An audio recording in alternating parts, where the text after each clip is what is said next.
Get ready to grow. Good evening and welcome to the program. In the next half hour, we'll take a look at the latest in Nebraska agriculture. We'll tell you why some local producers are in Japan and talk more about one local county's efforts to be designated as livestock friendly. And since we're here at the Hall County Fair, we'll find out how some little feet are experiencing life on the farm. But we begin with that trade mission, trying to overcome some barriers to Nebraska's cattle trade with Japan. Nebraska beef is making inroads with the Walmart of Japan as they rebuild sales following a political battle over beef safety. Winning over female customers will be key. The Nebraska delegation has learned beef is fourth in meat sales behind seafood, pork, and chicken in Japan. So there's a lot of upside now that regulations have been eased, and Japan will accept beef 30 months of age or less. U.S. beef sales to Japan could exceed $1 billion this year, up from essentially zero in 2006 when restrictions were tighter because of BSE concerns. Drought is a story of the haves and have-nots, a new report shows. Despite the worst drought in decades, 2012 brought the second highest yields in history for corn and soybeans in Nebraska. That is on irrigated land, but dry land counterparts sunk to a 30-year low as the state saw half the rainfall it normally receives.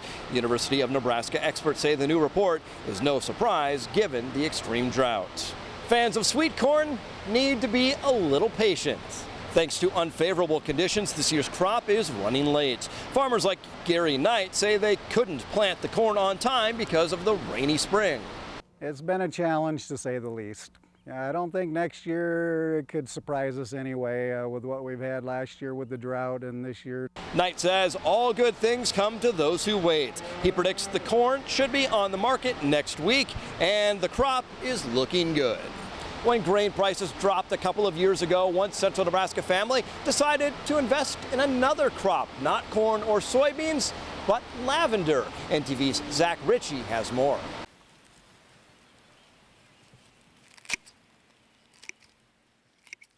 If Kevin Clavon had his way, he would have never heard bunches of lavender being harvested, smelled its aroma, or watched purple take over his fields on his Hampton farm. I was totally against it. This area is corn and beans and nothing else, and maybe some pasture for cattle. But his wife Mim wanted to add an alternative crop to their farm when grain prices went down a few years ago. The first planting that we did, he made me plant it back behind the barn. He did not want the neighbors to know we were foo-foo farming. I didn't know anything about it, and that was a lot of it. I had no clue what it was or anything. Nearly 2,500 plants later, a brand new business blossomed. The couple created Country Lavender Farm, where they harvest the lavender buds and turn them into soaps, lotions, fragrances, and even use them in cooking. They thought they'd do a few craft shows a year and some internet sales, but visits to the farm and gift shop grew. We found we couldn't keep people off of the farm. People want to come and see the lavender. I mean, it's an unusual crop for Nebraska, and people are fascinated that we can grow it here. Visitors can find 10 varieties of lavender at the farm. Each plant lasts around 10 to 12 years, but doesn't mature until year 3. A lot of care goes into lavender, earning the farm the title of being certified naturally grown. It's a lot of hard work. It's a lot of hard work. The hardest thing to do is leave the tractor in the shed and walk out here with hand tools. That's how you take care of it. A farmer for most of his life, Kevin's always had a green thumb. Now with the help of his wife and a brand new business, a shade of purple has been added to the mix. For this week's Made in Nebraska, Zach Ritchie, Hampton. Summer in these parts means fields full of corn, soybeans, maybe wheat. But those around the country are looking for other cash crops, and in Texas, that includes sunflowers. Take a look. They came spontaneously, drawn to a farmer's field in Allen. I've never seen anything as gorgeous as this, ever. So many unannounced visitors, in fact, the police came too. They're gonna get chiggers. I was amazed. It was almost as if the eyes couldn't take it in. For the short time they were in bloom, Jennifer Foster's sunflower fields in Collin County were quite a draw. We just ask that people be respectful of the land and of the crop. It is our livelihood. In It's Bob Beakley's livelihood too.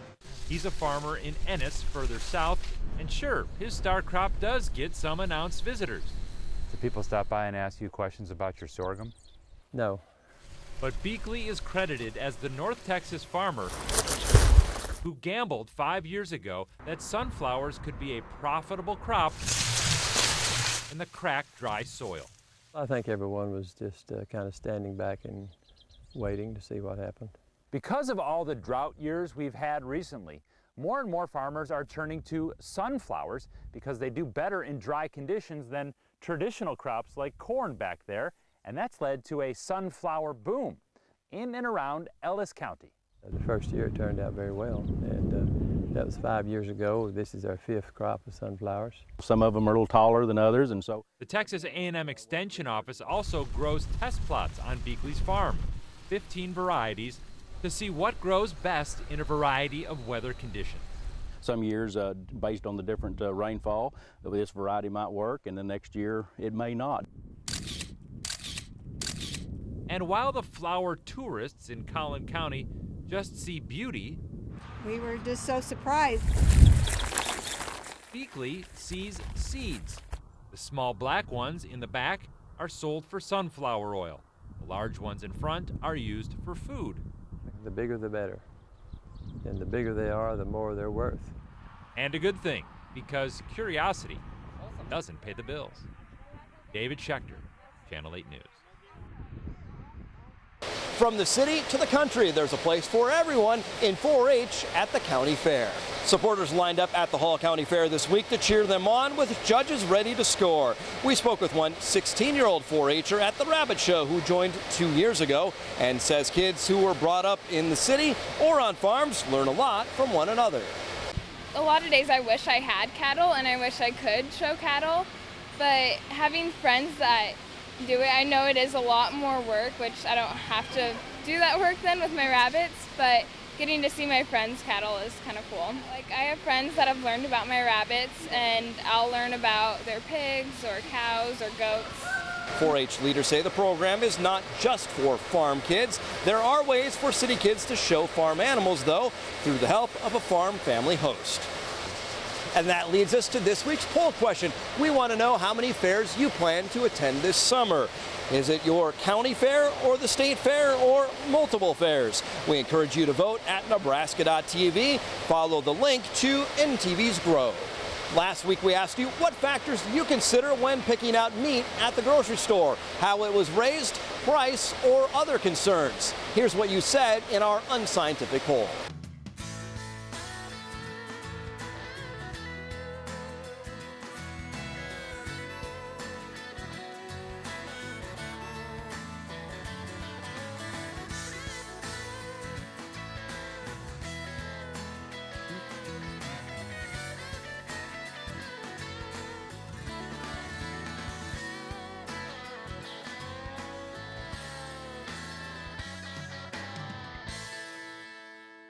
Livestock is big business, of course, here in Nebraska, and now another community wants to show it is livestock friendly. Merritt County is taking steps to be officially designated through the State Department of Agriculture. It's a way of showing counties welcome livestock farms. We've got several groups that have looked at placing dairies in Nebraska, and some of those have moved on up to Wisconsin, and we got several large hog operations looking at the state, and we need to make sure that the communities have proper zoning and that we don't infringe in those zoning. Mark McHarg raises corn and hogs and says livestock producers want to be good neighbors, which is why he measured his odor footprint before planning an expansion. And so we looked at, because of the size and the wind direction, how far that odor would go out. And we wanted to make sure that almost 98% of the time our neighbors that are within a half mile aren't going to be annoyed by it. The program is voluntary and is a way of making zoning rules more uniform, but at the same time, supporters say it does not override local control. If you put beef on your dinner plate, now you can show that pride on your license plate, as we at NTV are first to unveil the Nebraska Cattlemen's new license plate. You're seeing it here first as the Nebraska cattlemen show the winning design. It's based on a photo of cattle grazing in the sandhills. The plate was by far the top vote getter. It's a specialty plate and needs 500 orders to begin production. The cattlemen hope many will pay the additional $70 to show their beef state pride. Little Feet on the Farm. That's the theme here at the Hall County Fair, connecting city kids with agriculture. We'll have more later in the show.